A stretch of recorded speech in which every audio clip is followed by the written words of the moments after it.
Big breaking, ফার্মের মুরগি party নামে ফেসবুক পেজ, দেওয়া হচ্ছে নানান বার্তা, এক দফা এক দাবি, শিক্ষামন্ত্রীর পদত্যাগ। এবার বেরিয়ে এলো হরিদাসের থলের বেড়াল, বলা হচ্ছে ভারত থেকে প্রশিক্ষিত এর এজেন্ট। বিস্তারিত জানতে ভিডিওটিতে লাইক দিয়ে ভিডিওটি না টেনে শেষ পর্যন্ত দেখুন। ভারতে আন্দোলনরত শিক্ষার্থীদের ককরোচ বা তেলাপোকা বলায় ক্ষুব্ধ হয়ে ওঠে তরুণরা। প্রতিবেশী দেশটিতে সম্প্রতি গড়ে উঠেছে ককরোচ জনতা পার্টি। তারা ভারতের শিক্ষামন্ত্রীর পদত্যাগের দাবিতে আন্দোলন করেছেন। টানা বৃষ্টি, জলাবদ্ধতা ও দুর্যোগপূর্ণ আবহাওয়ায় এইচএসসি ও সমমান পরীক্ষা ঘিরে বাংলাদেশেও শিক্ষার্থীদের ফার্মের মুরগি বলার পর তা নিয়ে ক্ষোভ দেখা দিয়েছে। খোদ শিক্ষামন্ত্রী ডক্টর আ.ন.ম এহসানুল হক মিলন মোবাইল ফোনের কথোপকথনে এ বিরূপ মন্তব্য করেছেন। এ নিয়ে মঙ্গলবার দিনভর ঢাকা সহ দেশের অন্তত ৩০ জেলায় আন্দোলনে নামেন শিক্ষার্থীরা। তারা স্লোগান দেন, আমি কে, তুমি কে, ফার্মের মুরগি, ফার্মের মুরগি, কে বলেছে, শিক্ষামন্ত্রী, শিক্ষামন্ত্রী। এই স্লোগান দেশের শিক্ষার্থী ও তরুণদের মাঝে ব্যাপক সাড়া ফেলেছে। যদিও শিক্ষামন্ত্রী এহসানুল হক মিলন জাতীয় সংসদে বিরূপ মন্তব্যের জন্য দুঃখ প্রকাশ করেছেন। বাংলাদেশের সরকারও দ্রুত পদক্ষেপ নিয়ে শিক্ষার্থীদের অধিকাংশ দাবি দেওয়া মেনে নিয়েছেন। তারপরও অনেকটা ভারতের আদলে বাংলাদেশ ফার্মের মুরগি পার্টি বিএইচপি গড়ে উঠেছে।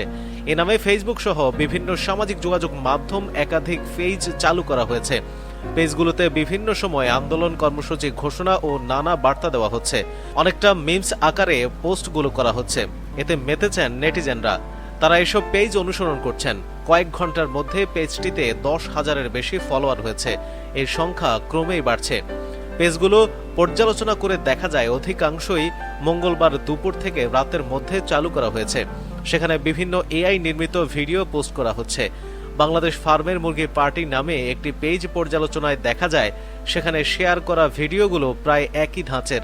খোলা রাস্তায় সমাবেশ চলছে। মঞ্চে বক্তব্য দিচ্ছেন একজন, তার মাথার আকৃতি ব্রয়লার মুরগি বা ফার্মের মুরগির মতো। গলায় বাংলাদেশ ফার্মের মুরগি পার্টির নামে বানানো কাপড় জড়ানো। ভিডিওতে দেখা যায় মঞ্চের সামনেও দর্শকরা সবাই শার্ট প্যান্ট পরা, কিন্তু তাদের মাথার আকৃতিও ফার্মের মুরগির মতো। ছোট ছোট ভিডিওগুলোতে বিভিন্ন বার্তা দেওয়া হচ্ছে। সর্বশেষ বুধবার সকালেও একটি ভিডিও শেয়ার করা হয়েছে।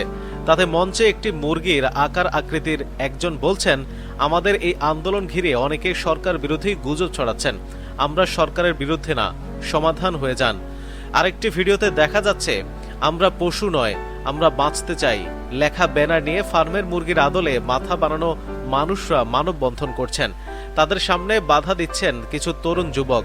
মুরগির মাথার আকৃতির মানুষেরা সামনের তরুণকে বলছেন, ছাত্রদলের ভাইয়েরা, আমরা আপনাদের শত্রু নই, আমরা আপনাদের ভাই।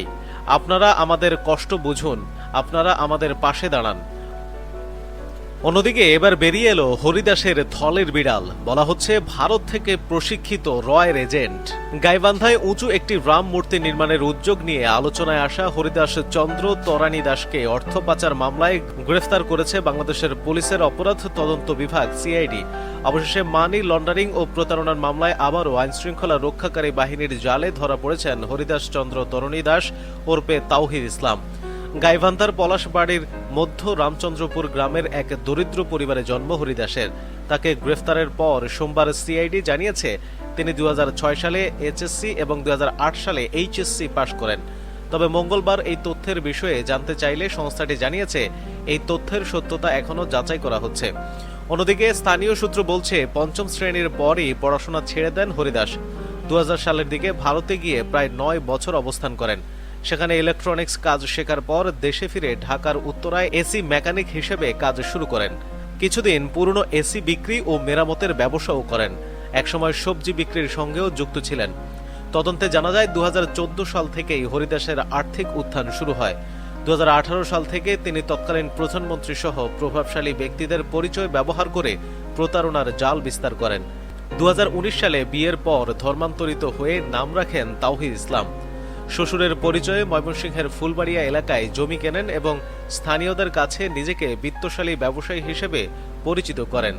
একই সঙ্গে চাকরি দেওয়া, বদলি করানো, সরকারি টেন্ডার পাইয়ে দেওয়া এবং উন্নয়ন প্রকল্প অনুমোদনের আশ্বাস দিয়ে বিভিন্ন ব্যক্তির কাছ থেকে অর্থ হাতিয়ে নেন। আইন শৃঙ্খলা বাহিনীর তথ্য অনুযায়ী মাত্র 6 থেকে 7 বছরের ব্যবধানে প্রতারণার মাধ্যমে তিনি প্রায় 8 কোটি টাকা হাতিয়ে নেন। সেই অর্থের একটি বড় অংশ দিয়ে ময়মনসিংহের ফুলবাড়িয়ায় Paris swimming pool entertainment park নামে একটি রিসোর্ট নির্মাণ করেন। ওই রিসোর্টকে কেন্দ্র করেই পরবর্তী সময়ে নতুন বিনিয়োগকারীদের আকৃষ্ট করা হতো। 2022 সালে স্বাস্থ্য অধিদপ্তরের এক কর্মচারীর বদলি বাতিলে ভুয়া ডিও লেটার ব্যবহারের অভিযোগ তদন্তে হরিদাসের প্রতারণার বিষয়টি সামনে আসে। সে সময় রাজধানীর বনানী এলাকা থেকে হরিদাসকে গ্রেপ্তার করে র্যাব। তবে ওই গ্রেপ্তারের পরও থেমে থাকেননি হরিদাস। 2024 সালের রাজনৈতিক পট পরিবর্তনের পর তিনি আবার পলাশবাড়ীতে সক্রিয় হয়ে ওঠেন। নিজ ধর্মে ফিরে গিয়ে স্থানীয় একটি কালী মন্দির সংস্কার ও সম্প্রসারণের উদ্যোগ নেন। মন্দিরটির নাম পরিবর্তন করে রাখা হয় শ্রী শ্রী রাধা গোবিন্দ ও কালী মন্দির। প্রথমে মন্দির প্রাঙ্গণে 51 ফুট উঁচু কৃষ্ণ মূর্তি স্থাপন করা হয়।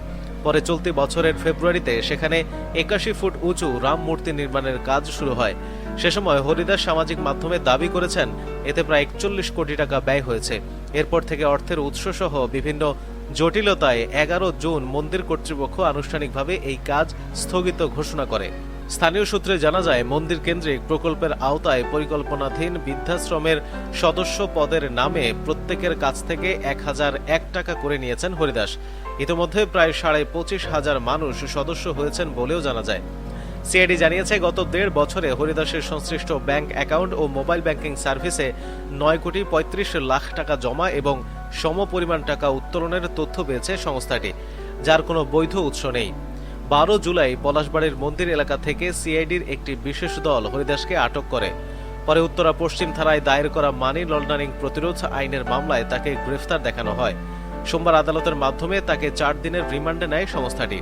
সিআইডির ফাইন্যান্সিয়াল ক্রাইম বিভাগের বিশেষ পুলিশ সুপার মনিরুজ্জামান বলেন, অস্বাভাবিক অর্থ লেনদেনের বিষয়ে হরিদাস দাবি করেছেন তার ভক্তরা তাকে আর্থিক সহায়তা দিয়েছেন।